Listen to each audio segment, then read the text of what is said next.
नमस्कार, world Punjabi TV देख रहे हैं आप। मैं हूं आपके साथ वर्षा पंवर, लेकर हाजिर हूं महारा हरियाणा। अब सबसे पहले नजर डालेंगे आज की मुख्य सुर्खियों पर। मुख्यमंत्री नायब सिंह सैनी ने करनाल में 75वें राज्य स्तरीय वन महोत्सव में मुख्य अतिथि के रूप में की शिरकत। ऑक्सी वन में त्रिवेणी का पौधा लगाकर पर्यावरण संरक्षण का दिया संदेश।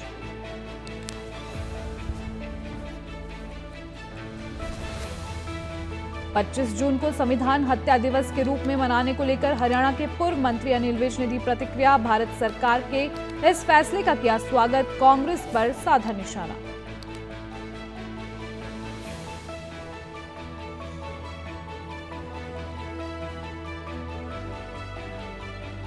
सहकारी समिति हरियाणा ने केंद्र सरकार की स्कीम के तहत महिलाओं को रोजगार के लिए 4 करोड़ रुपए दिए। स्कीम के तहत केंद्रीय सहकारिता राज्य मंत्री कृष्ण पाल गुर्जर ने महिलाओं को चेक किए वितरित।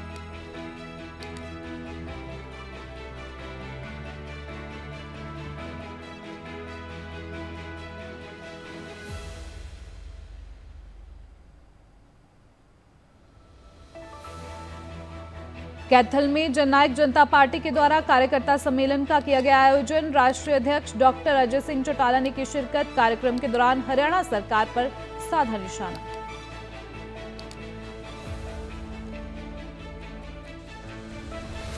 अंबाला में फैक्ट्रियों के मालिकों को एक बार फिर से सताने लगा बाढ़ का खतरा। बचाव के लिए पहले से ही शुरू की तैयारियां। बचाव के लिए कंक्रीट की दीवार बनाने का कर रहे काम।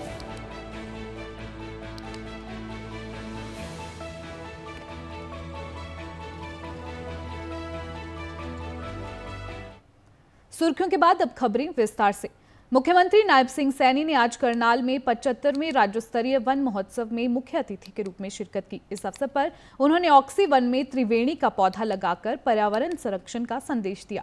इस ऑक्सी वन में एक साथ 20,000 पौधे लगाए गए। सीएम नायब सैनी ने कहा कि परिवार में कोई खुशी का कार्यक्रम हो तो हमें पेड़ लगाना चाहिए। 18 करोड़ पौधे हमारी सरकार ने 10 साल में लगाए हैं। 1 करोड़ पौधे लगाने का संकल्प लिया गया है। बहरहाल पर्यावरण को सुरक्षित बनाए रखने के लिए पौधे लगाना बहुत जरूरी है। आपको बता दें कि आज करनाल में राज्य स्तरीय वन महोत्सव कार्यक्रम आयोजित किया गया, जिसमें सीएम सैनी ने शिरकत की।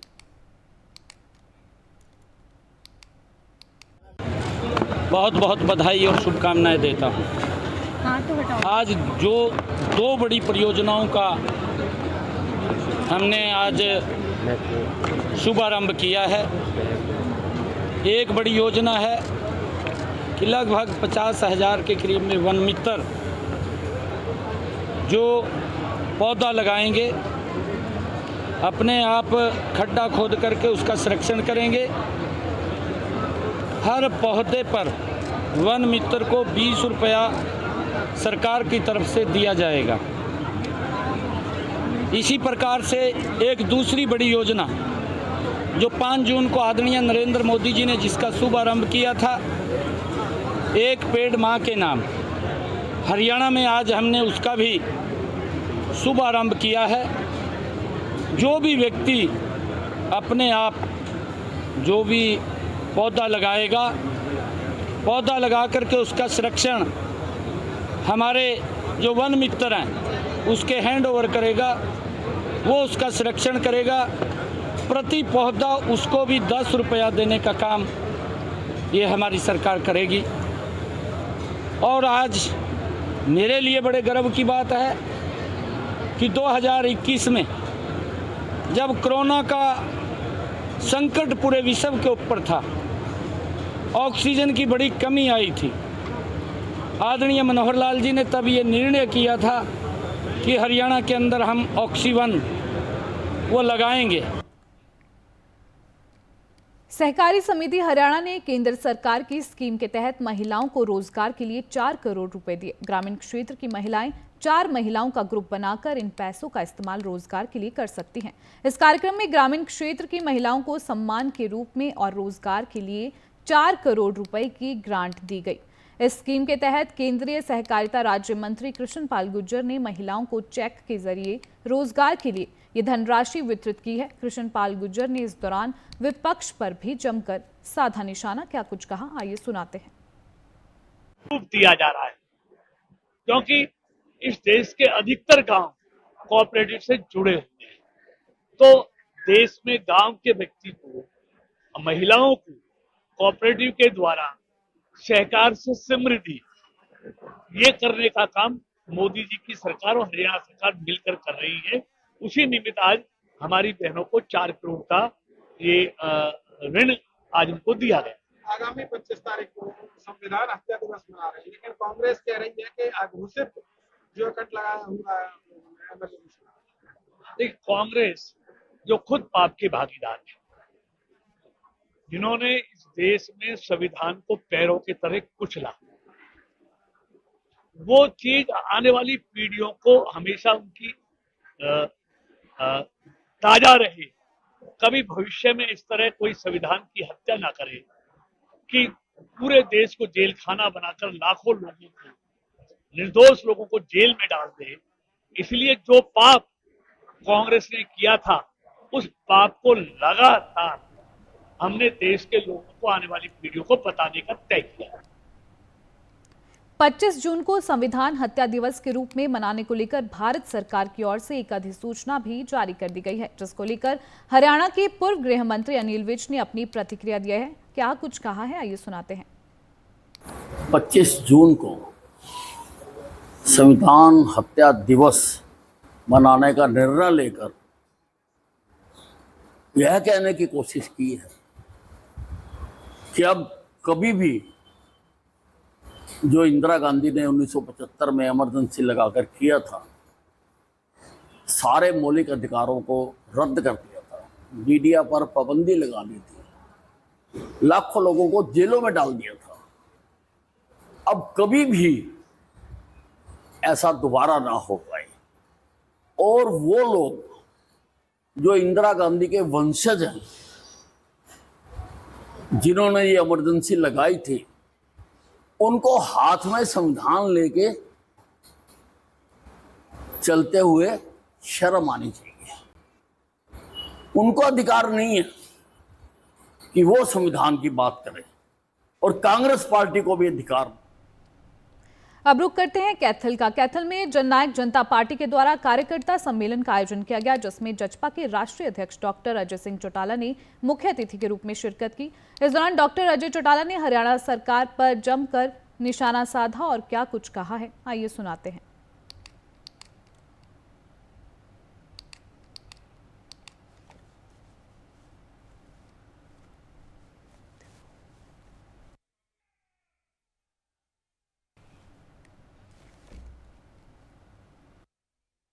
की तरफ से कैथल में आज कार्यक्रम का आयोजन किया गया। इस दौरान अजय चौटाला विशेष रूप से मौजूद रहे। उन्होंने इस दौरान भाजपा सरकार पर जमकर निशाना साधा है। प्रदेश में कानून व्यवस्था का बुरा हाल है, ये बयान अजय चौटाला की तरफ से दिया गया। और क्या कुछ कहा है, आइए सुनाते हैं।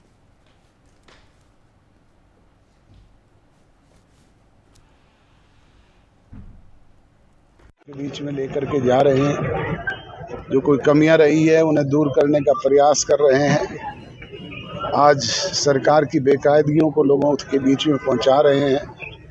जो विरोध पक्ष के लोगों ने हमारे खिलाफ दुष्प्रचार किया, उससे लोगों को आगाह कर रहे हैं। लगातार जो अपराध की बात कर रहे हैं, जैसे रविंद्र सैनी जी की भी हत्या की गई, और लगातार जो क्राइम है लगातार बढ़ रहा है। नायब सैनी के हाथों में कमान दी गई है, क्या लगता है? मुझे तो लगता ही नहीं कमान किसी के हाथ में है क्या।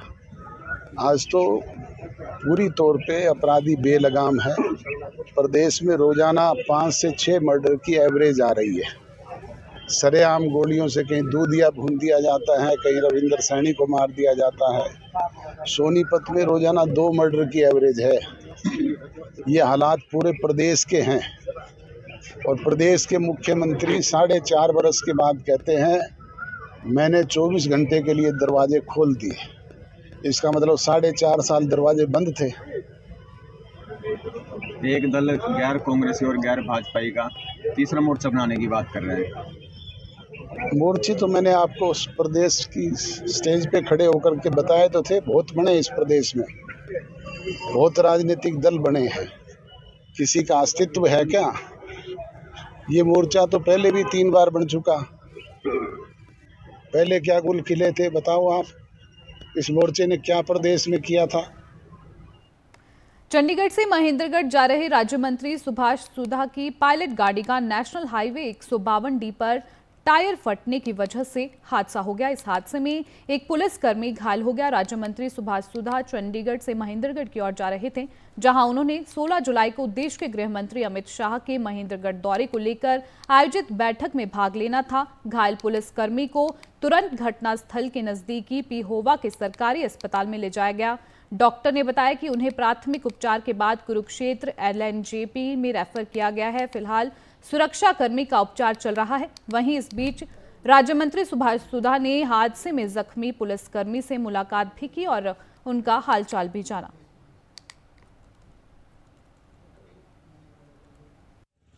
एक्चुअली एक्सीडेंट केस आया हमारे पास अभी कुछ देर पहले। 152D पे एक्सीडेंट हुआ, कमांडो है और इनका जो है लेफ्ट हैंड इंजर्ड हुआ है।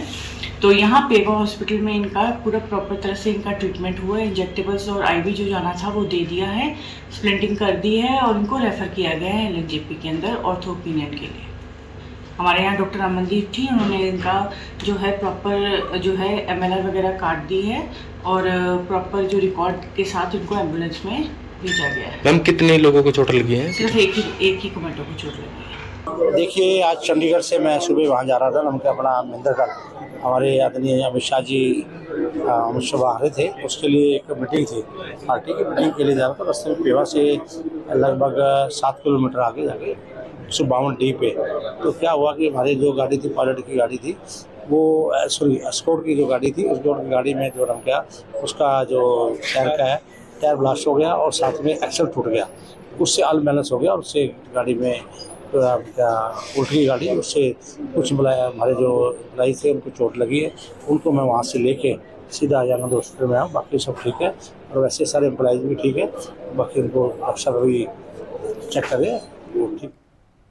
पानीपत में भाई के दोस्त ने गोली मारी है। घर में घुसकर युवक को मौत के घाट उतारा। गोली मारने के बाद आरोपी घायल को अस्पताल में छोड़कर फरार हो गया। कहासुनी के बाद आरोपी ने वारदात को अंजाम दिया। पानीपत के रहने वाले बताए जा रहे हैं दोनों आरोपी। पुलिस ने मामले की जांच शुरू कर दी है। आपको बता दें कि आरोपी घायल को अस्पताल में छोड़कर फरार हो गया। बहस के बाद आरोपियों ने इस वारदात को अंजाम दिया। दोनों आरोपी पानीपत के रहने वाले बताए जा रहे हैं। पुलिस ने फिलहाल मामले में जांच शुरू कर दी है। पानीपत में भाई के दोस्त ने गोली मारी है। घर में घुसकर युवक को मौत के घाट उतारा गया। फिलहाल मामले को लेकर पुलिस जांच कर रही है। आरोपी घायल को अस्पताल में छोड़कर फरार हो गए। बहस के बाद आरोपियों ने इस वारदात को अंजाम दिया। दोनों आरोपी पानीपत के रहने वाले बताए जा रहे हैं।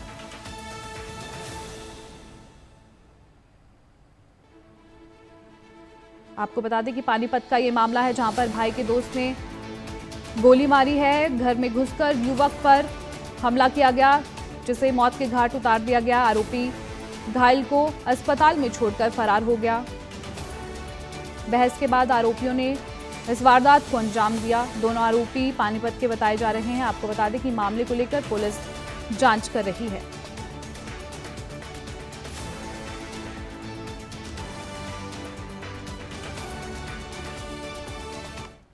हरियाणा में जल्द ही विधानसभा चुनाव होने हैं। ऐसे में सभी पार्टियों ने अभी से लोगों के बीच जाना शुरू कर दिया है।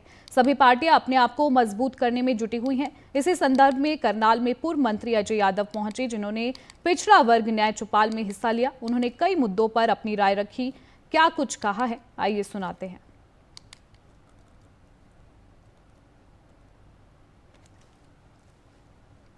बहुत सी बात है। अपने शैलजा जी भी कर रही है यात्रा अर्बन एरिया के अंदर। हम लोग भी जो है न्याय चौपाल कर रहे हैं। जो भी पार्टी के लिए किसी रणदीप जी बात करें, काम करें, शैलजा जी काम करें, जितेंद्र जी बात करें, उदय भान जी अपनी कोई यात्रा चलाएं, अपने भूपेंद्र सिंह हुड्डा जी चलाना चाहे। सबकी फोटो लगी हुई है, आपने देखा किसी की फोटो छोटी, हमने 15 तारीख को सबकी फोटो लगा रखी है पीछे। इसलिए हमारे लिए कोई ग्रुप नहीं है, हमारा केवल एक ही ग्रुप है, वो है सोनिया गांधी, मल्लिकार्जुन खड़गे, राहुल गांधी जी हमारे नेता। क्या कैप्टन अजय यादव की मुख्यमंत्री की दौड़ में है? मैं चुनाव नहीं लड़ रहा असेंबली का। मैं तो जिताने का काम करूंगा। मेरा बेटा ऑलरेडी एमएलए है, तो दो आदमी एक परिवार से लड़े वो ठीक नहीं है। मैं लोकसभा का चुनाव लड़ना चाहता था, नहीं लड़ पाया, तो अगली बार देखेंगे। सर, क्राइम लगातार बढ़ रहा है। एसटीएफ ने भी कल सोनीपत में बदमाशों को ढेर किया, एनकाउंटर हुआ है। मैं तो कह ही रहा हूँ कि यहाँ पर जो है लूटपाट की घटनाएं हो रही हैं, और मैं समझता हूँ कि मेरी बात आप जरूर मुख्यमंत्री तक पहुँचाएं कि जो क्रीमी लेयर है उसका नोटिफिकेशन तब करेंगे। दिल्ली पुलिस क्राइम ब्रांच और हरियाणा स्पेशल टास्क फोर्स की संयुक्त टीम ने सोनीपत में 3 गैंगस्टर्स को मार गिराया, जिनमें से एक बर्गर किंग शूटआउट का शूटर भी था। मुठभेड़ में मारे गए तीनों बदमाशों की पहचान आशीष कालू, विक्की रिधाना और सनी गुज्जर के रूप में हुई है। तीनों सदस्यों की डेड बॉडी को सिविल अस्पताल से खानपुर मेडिकल कॉलेज में पोस्टमार्टम करवाने के लिए रेफर कर दिया गया है। इस दौरान भारी पुलिस बल तैनात रहा। आपको बता दें कि भाऊ गैंग के 3 शार्प शूटर का एनकाउंटर किया गया। तीनों की डेड बॉडी को पोस्टमार्टम के लिए भेज दिया गया है। इस दौरान भारी संख्या में पुलिस बल तैनात रहा। आप तस्वीरों में देख पा रहे हैं, ये तीनों गैंगस्टरों का एनकाउंटर किया गया है। तीनों की डेड बॉडी को पोस्टमार्टम के लिए अस्पताल भिजवा दिया गया है।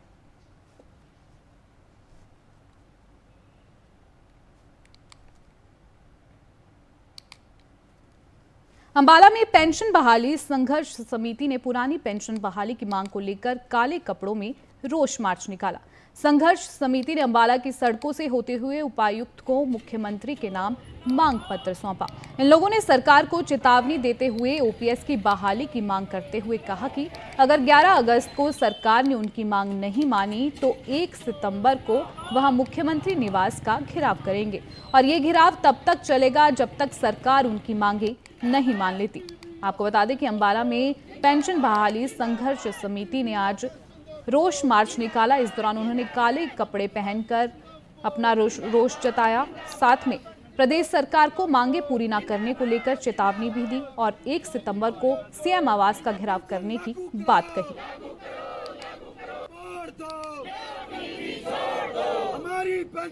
देख ले, हमारा ये राज्य स्तरीय प्रोग्राम है, सभी जिलों में अलग अलग दिनांकों है। हम मुख्यमंत्री को चिताना चाहते हैं, हरियाणा सरकार को चिताना चाहते हैं वो जल्द से जल्द हमारी पुरानी पेंशन को बहाल करे, वरना जो लोकसभा में कर्मचारियों ने सरकार के खिलाफ वोट किया है वो इस विधानसभा में सरकार के खिलाफ वोट करके सरकार को बाहर करने का काम करेंगे, और जो सरकार पुरानी पेंशन बहाल करेगी हम उसका पक्ष लेंगे। जिला स्तरीय आज हमारे आक्रोश मार्च है, जिसमें अम्बाड़ा जिले के तमाम विभागों के कर्मचारी और अधिकारी केवल एकमात्र मुद्दे ओपीएस की बहाली के लिए आज ये आक्रोश मार्च निकाल रहे हैं। इससे पहले भी हम लगातार कई सालों से संघर्ष कर रहे हैं। बड़े बड़ी रैलियां, बड़े बड़े धरने प्रदर्शन हम कर चुके हैं, मुख्यमंत्री आवास घेराव कर चुके हैं। लोकसभा चुनाव में वोट फॉर ओपीएस की मुहिम भी चलाई थी, जिसका सरकार के ऊपर पूरा आपको प्रभाव देखने को मिला, और उसके बावजूद भी सरकार ओपीएस बहाल नहीं कर रही, जिसको लेकर आज कर्मचारियों अधिकारियों में नाराजगी है, और उस नाराजगी को व्यक्त करने के लिए काले कपड़ों के अंदर आक्रोश मार्च निकाला गया। अंबाला छावनी में चल रही करोड़ों के कारोबार वाली साइंस और दवा की फैक्ट्रियों के मालिकों को एक बार फिर बाढ़ का खतरा सताने लगा है। पिछले साल करोड़ों के नुकसान के बाद अब की बार बचाव के लिए पहले से ही तैयारियां शुरू कर दी है। एक और जहां टांगरे के उफान पर आने के बाद बाढ़ का डर बना हुआ है, वहीं भारी बारिश को लेकर भी लोग डरे हुए हैं। ऐसे में अब की बार बचाव के लिए पहले से ही पुख्ता इंतजाम करने शुरू कर दिए गए हैं। फैक्ट्रियों के प्रधान दयाल चंद गुप्ता ने बताया कि बाढ़ से बचने के लिए जो प्रोजेक्ट तैयार किया है वह अभी पूरा नहीं हुआ है। बाढ़ से बचाव के लिए कंक्रीट की दीवार बनाने का काम जारी है। आपको बता दें कि फैक्ट्री मालिकों को अंबाला में अभी से ही बाढ़ का खतरा सताने लगा है, वहीं भारी बारिश को लेकर भी उनमें डर है। इसको लेकर बचाव कार्य लगातार जारी है। जो भी तैयारियां हैं, जो भी प्रोजेक्ट चल रहा है वो इनकम्प्लीट है। अभी तक मतलब कोई पुख्ता इंतजाम नहीं हो पाए। स्टिल मतलब जो है ना, हम खौफ के साए में रह रहे हैं, और अगर पानी वानी का फ्लड आता है तो मैं नहीं समझता कि अभी रुक पाएगा। तो जैसे कि सरकार भी अपनी तरफ से पूरी कोशिश कर रही है, हर तरह से किया जा रहा है, तो मतलब क्या मतलब अभी कुछ ऐसा नहीं लगा? सरकार ने तो अभी तक कुछ भी नहीं किया। अगर टांगरी का बंद इस साइड का, हमारी साइड का बन जाता तो शायद हम सेफ हो जाते। अब ये सारा इलाका जो है ना, we are prone to floods. तो आपकी तरफ से किसी प्रकार की कोई तैयारी जिससे कि आपने? बस हम जो है ना HSIDC लेवल पे एक प्रोजेक्ट कर रहे हैं, मतलब जैसे हमने फ्रंट पे बांध बनाया है और थोड़ा जो ऊपर पॉइंट्स है बंदे के वहाँ पे कंक्रीट की दीवारें बना रहे हैं, लेकिन वो अभी चल रहा है काम, मतलब कंप्लीट नहीं हुआ।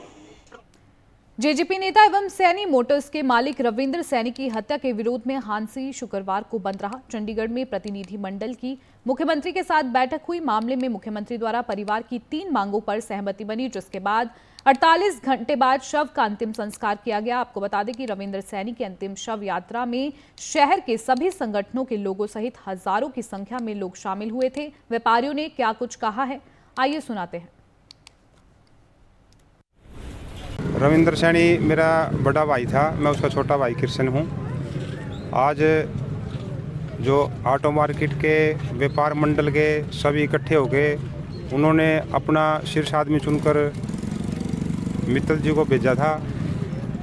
उनके साथ और टीम के श्री अतर सिंह सैनी, पृथ्वी सिंह सैनी और राम कुमार चेयरमैन जी, इनकी साथ में अगुवाई करके और हमारी वकालत एमएलए साहब द्वारा की गई और एमएलए साहब द्वारा उन्होंने ठोस जोर लगाया इनके लिए और सीएम साहब ने सबका मान सम्मान करते हुए जो मांगे रखी गई वो मान ली। और दोस्तों, आज जो मुख्यमंत्री जी से मीटिंग हुई वो मीटिंग नहीं थी। मीटिंग तो एक अलग चीज़ होती है। हम तो दुख की घड़ी में गए थे। एक तरफ तो हमारा भाई का शव यहाँ था, आंसी बंद की कॉल थी, लेकिन फिर भी मजबूरी में हमें चंडीगढ़ जाना पड़ा। परिवार की मजबूरी को देखते हुए मुख्यमंत्री जी से वार्ता हुई। पहले तो परिवार को प्रति संवेदना प्रकट की उन्होंने और हमारी 3 मांगें थी, शहर की 3 मांगें थी। प्रमुखता से गुंडों का इलाज, जो उन्होंने 48 घंटे का समय दिया है। पुलिस बहुत करीब लग चुकी है, पता लग चुका है। दूसरा, उसके बच्चे की सरकारी नौकरी क्वालिफिकेशन के मुताबिक। अब वो बच्चा, उसका बीटेक है, बीटेक के हिसाब से उसको जेई की नौकरी हमारे को हाँ भरी गई है। तीसरा, कंपनसेशन की बात। कंपनसेशन के ऊपर जो परिवार ने मांगा वो मुख्यमंत्री जी ने। फरीदाबाद पुलिस की क्राइम ब्रांच ने दिल्ली से युवक को भारी मात्रा में अवैध हथियारों के साथ गिरफ्तार किया है। आरोपी के पास पहले अपना लाइसेंस हथियार भी था, लेकिन अपराध में हिस्सा लेने के कारण उसका गन लाइसेंस करीब 10 महीने पहले रद्द कर दिया गया। फिलहाल आरोपी के खिलाफ पुलिस ने मामला दर्ज कर लिया है और उसके कब्जे से देसी कट्टे, चाकू और कई गोलियां बरामद की गई है। आपको बता दें कि फरीदाबाद में क्राइम ब्रांच ने बड़ी कार्रवाई की है। अवैध हथियार के साथ एक युवक को गिरफ्तार किया गया है। मामले को लेकर पुलिस जांच कर रही है। कल क्राइम ब्रांच बॉर्डर की टीम को इन्फॉर्मेशन मिली थी कि एक युवक है जो अपनी गाड़ी के अंदर आ रहा है, उसकी गाड़ी के अंदर काफ़ी मात्रा में अवैध हथियार है। उसी संदर्भ में जो क्राइम ब्रांच इंचार्ज हैं PSI जितेंद्र, उनकी टीम ने इस पर कार्रवाई करते हुए मेवला महाराजपुर पुल के पास एक सेलेरियो गाड़ी को काबू किया और गाड़ी के अंदर जो तलाशी के दौरान उसके अंदर से 7 अवैध हथियार जो है वो बरामद किए गए, जिनमें 6 देसी कट्टे हैं तथा 1 देसी पौना जो थोड़े से बड़े बैरल का होता है वो बरामद किए गए हैं तथा साथ ही 15 जिंदा राउंड जो है वो भी रिकवर किए गए हैं। उसी गाड़ी से एक चाकू तथा कुछ तलवारें जो है वो भी बरामद की गई। जो आरोपी है उसका नाम अमित है, वो मेवला महाराजपुर फरीदाबाद का ही रहने वाला है और जो इनिशियल पूछताछ के अंदर आया सामने, उसमें आरोपी का जो है पुराना क्रिमिनल रिकॉर्ड है, उसके ऊपर 4 FIR पहले भी रजिस्टर्ड हैं। इनमें से 2 एक्साइज एक्ट की FIRs हैं, एक FIR उसके अगेंस्ट जो है वो रंगदारी की एक्सटॉर्शन की है और एक जो है वो लाइसेंसी वेपन से के नेग्लिजेंट यूज़ करते हुए फायर करने के संबंध में उसके खिलाफ FIR दर्ज है। आरोपी के पास पहले लाइसेंसी वेपन भी होता था, जो आज से लगभग 8-10 महीने पहले पुलिस विभाग के द्वारा कैंसिल ऑलरेडी किया जा चुका है और अभी उसके पास से जो बड़ी मात्रा में अवैध हथियार जो है बरामद। सर, ये अवैध हथियार वो जो है कहाँ से ला रहा था और कहाँ ले जा रहा था? जी, इस संबंध में जो है वो पूछताछ लगातार की जा रही है और जो प्रारंभिक जांच में जो सामने आया है ये इसके द्वारा यूपी के युवक से जो है ये हथियार इसने लिए हैं। उस युवक का जो नाम और डिटेल्स जो हमारे पास आ गई है उसकी पहचान कर ली गई है तथा शीघ्र ही क्राइम ब्रांच की टीम के द्वारा उसे गिरफ्तार किया। फरीदाबाद में हरियाणा शहरी विकास प्राधिकरण यानी HSVP विभाग ने सरकार के लाखों रुपए के राजस्व का नुकसान कर दिया। पहले सरकारी पार्किंग के नाम पर सीमेंट और रोड़ी की सड़क बना दी, उसका भुगतान ठेकेदार को कर दिया और लगभग 1 साल पहले लाखों रुपए से बनी इस सड़क को अब तोड़ दिया गया। अब सवाल ये है कि क्यों ये सड़क बनाई और क्यों तोड़ी गई। यह जांच का विषय तो है ही, साथ ही जिस सड़क को बनवाने में सरकारी पैसा इस्तेमाल हुआ उसकी भरपाई कौन करेगा और कौन सा अधिकारी इसका जिम्मेदार है। अब सरकार इस पर क्या कार्रवाई करेगी, ये देखने वाली बात होगी।